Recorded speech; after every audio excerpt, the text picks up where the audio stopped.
Hi అండి. నమస్తే. నేను మీ Lakshmi. Welcome back to our channel. Friends, ఈరోజు మన వీడియోలో మష్రూమ్ కర్రీ ఎలా తయారు చేయాలో చేసి చూపిస్తున్నానండి. ఈ మష్రూమ్ కర్రీ నేను చాలా సింపుల్ వేలో చూపిస్తున్నాను. ఈ కర్రీని ఎవరైనా సరే, అంటే కొత్తగా వంట నేర్చుకునేవారైనా సరే చాలా ఈజీగా చేసే పద్ధతిలో చూపిస్తున్నానండి. చాలా రుచిగా ఉంటుంది. అలాగే త్వరగా కూడా అయిపోతుందండి.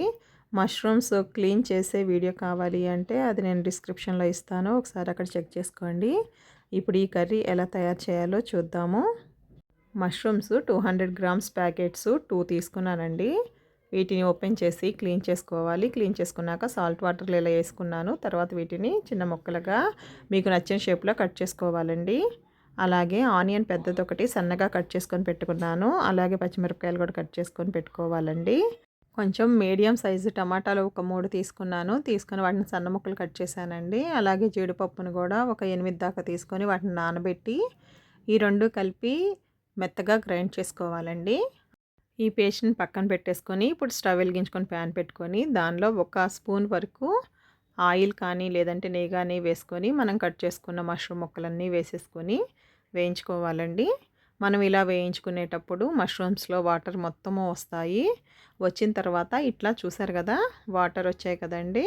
వీటిని కొంచెం సేపు ఉంచుకొని ఇట్లాగే స్టవ్ ఆఫ్ చేసేసి మొత్తం వాటర్తో సహా మనం గిన్నెలోకి తీసేసుకోవాలి.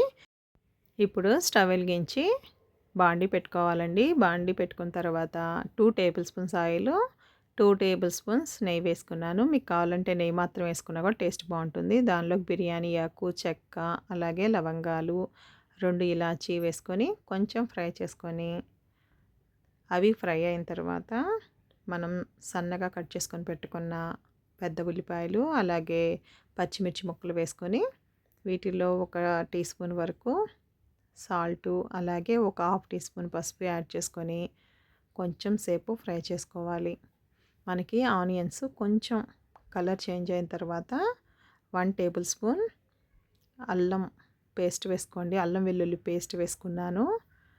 అది కూడా కొంచెం ఆ అల్లం వెల్లుల్లి పేస్ట్ వాసన పోయే వరకు పచ్చి వాసన వేసుకొని తర్వాత మనం రెడీ చేసుకున్న ప్యూరీని కూడా వేసేసుకొని టమాటో ప్యూరీని మొత్తం ఒక్కసారి కలుపుకొని కొంచెం సేపు ఆయిల్లో ఫ్రై చేయాలి. తర్వాత మూత పెట్టి ఒక 2 నిమిషాలు ఉంచిన తర్వాత ఇలా ఆయిల్ పైకి తేలేటప్పుడు ఒకసారి మొత్తం కలిపేసుకొని మొత్తం ఇట్లా కలుపుకున్న తర్వాత మనం ముందుగా బాయిల్ చేసుకొని పెట్టుకున్న మష్రూమ్స్ వేసుకోవాలండి. దాంట్లో వాటర్ వస్తాయి కదా, ఆ వాటర్తో సహా వేసుకోవాలి. వేసుకొని మొత్తం ఒకసారి బాగా కలుపుకోవాలి. మనం మష్రూమ్స్ ఉడకబెట్టినప్పుడు వచ్చిన వాటర్ని పడేయకూడదండి. వాటిల్లోనే మనకి బోల్డ్ అన్ని మినరల్స్ ఉంటాయి. అవి కూడా వేసుకున్న తర్వాత ఒక టేబుల్ స్పూన్ కారము అలాగే ఒక టీ స్పూన్ వరకు ధనియాల పొడి కూడా వేసుకొని ఒకసారి మొత్తం కలిపేసుకొని దీనిలో మూత పెట్టేసుకొని మీకు కావాలంటే సాల్ట్ యాడ్ చేసుకోండి చూసుకొని ఈ టైంలో. ఇప్పుడు మూత పెట్టి చక్కగా ఉడకనివ్వండి. కొంచెం మష్రూమ్స్ మొత్తము కూడా గ్రేవీ కొంచెం దగ్గరకు వచ్చి మనకి కర్రీ అనేది కొంచెం దగ్గరకు వస్తుందండి. ఆ టైంలో కొంచెం నేను ఎండు కొబ్బరిని కూడా యాడ్ చేస్తున్నాను. అది వేస్తే మీకు ఇంకా కొంచెం టేస్ట్ బాగుంటుందండి. ఎండు కొబ్బరి పౌడర్ కూడా వేసుకోండి. అది వేస్తే మీకు ఇంకొంచెం దగ్గరకు వస్తుంది. తర్వాత సన్నగా కట్ చేసిన కొత్తిమీర కూడా వేసేసుకొని మూత పెట్టి స్టవ్ ఆఫ్ చేసుకుంటే కనుక ఎంతో టేస్టీగా ఉండే మష్రూమ్ కర్రీ రెడీ అయిపోతుంది. చూసారు కదండి, అంతే, చాలా సింపుల్గా చేసుకోవచ్చండి. ఎవరైనా చేసుకోగలిగే డిష్ అనమాట ఇది. మీరు కూడా తప్పకుండా ట్రై చేసి ఎలా కుదిరిందో నాకు కామెంట్ చేయండి.